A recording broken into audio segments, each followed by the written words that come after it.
Welcome back, everyone.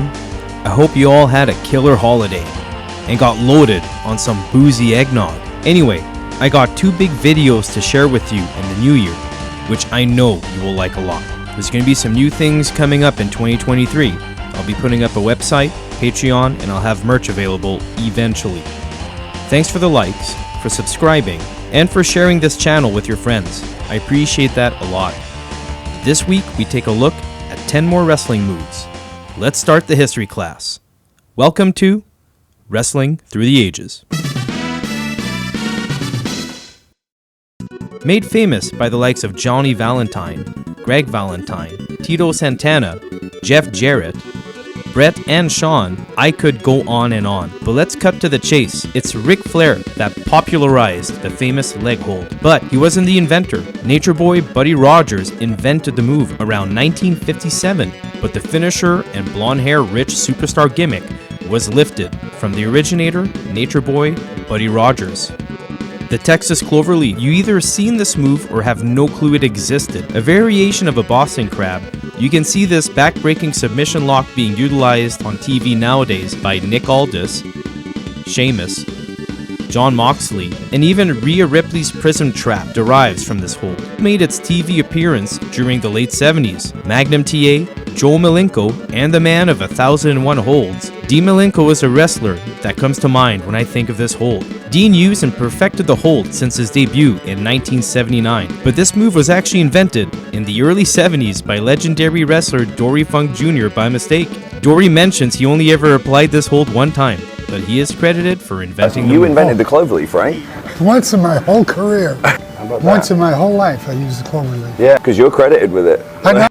The Sasori gatame, or Scorpion Deathlock, was created by none other than Japanese wrestling icon Riki Chosu in 1978. The first footage of the hold is during a match against Connect in 1979.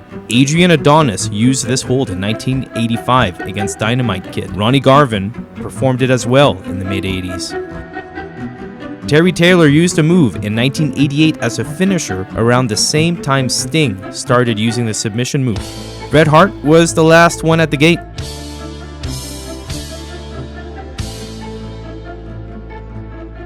The super kick, thrust kick, cryonic kick, sweet chin music, whatever you want to call it. We can all agree the one-legged strike looks cool. And I think we're all on the same page when I say this is no longer a finisher at all. It is overused. Trainer of both Stone Cold Steve Austin and Scott Hall, gentleman Chris Adams, the first individual to use the kick that just won't go away. 1979. This one you guys are probably going to give me black on. The suplex. Yes, the suplex. One of wrestling's greatest marvels.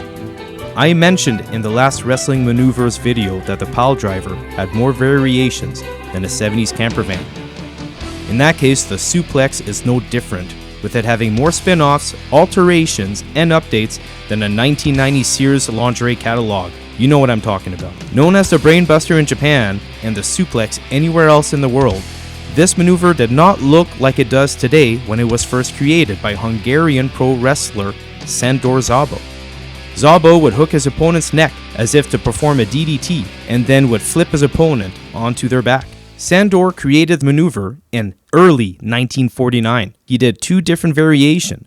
One which looked like a front neck chancery suplex, and the other looks to be the earliest version of what we now call a trap suplex.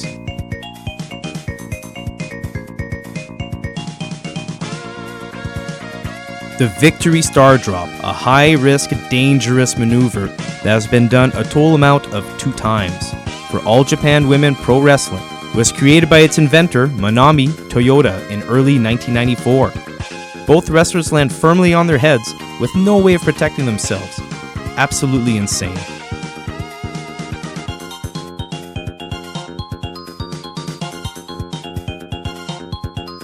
AGW star Shapirita Asari was the first one to do it inside a ring back in 1993, naming it the Sky Twister Press. She showcased it for the WWF during her short stint in 1995. After that, the move spread like wildfire. If you're a cruiserweight, this should be part of your arsenal. The belly-to-back inverted mat slam was created by Colonel Devers in early 1980. You may have seen it for the first time, like myself, when DDP was using it in WCW, dubbing it the Diamond Clash.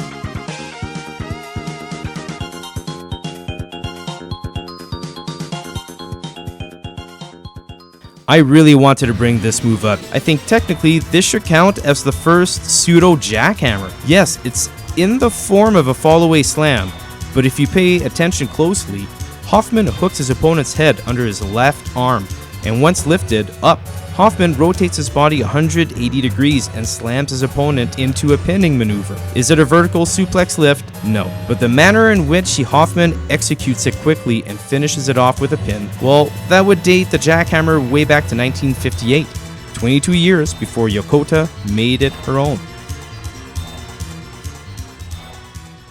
The famous rope walk karate chop is a little older than you think. Don Jardine, Sonny Cooper, Mass Enforcer 2, The Butcher, The Spoiler, Super Destroyer, whatever gimmick you want to use for the 250-pounder, Don was born in Moncton, New Brunswick, Canada, and began wrestling in 1955. He used a rope walk in 1958.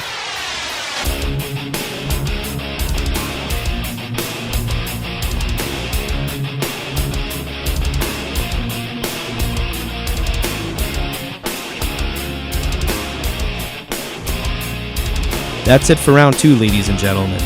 As always, thanks for the ongoing support. Thanks for spreading this channel to your family and buddies. I hope you all have a fantastic new year, and I'll see you in 2023 for another episode of Wrestling Through the Ages.